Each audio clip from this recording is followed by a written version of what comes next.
And so we're in Palm Springs here in the desert, so I figured we would show our desert plate. And these are the same exact layers, but I've just color graded them differently. So I'm just going to sort of jump through this.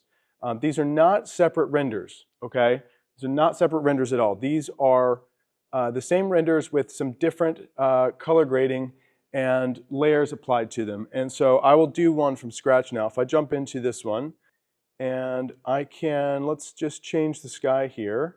So basically, you can see I render out all our plates with an alpha channel. So the foreground is one layer, and then the background can be composited in later. So I do this sometimes offline, but also at the stage, we can actually provide these layers. So you can actually do this at the stage. You could bring in your own layers, you could bring in your own skies that we provide, and I'm going to show you some examples now. So this, if I go back to the color grading here, let me actually reset some of this, and let's bring in this sky.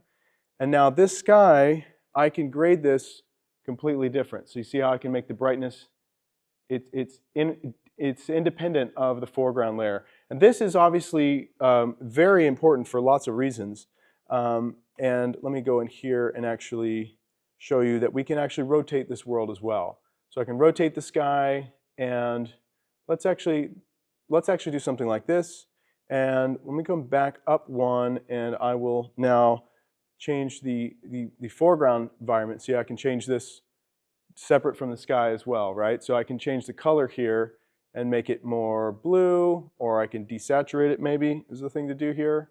So it's a little bit more of a desaturated look.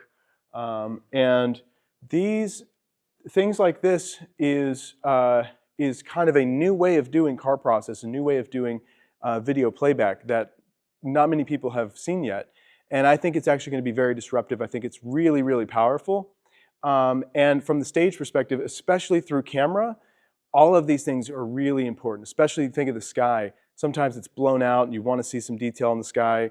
To be able to just tweak it a little bit is really important.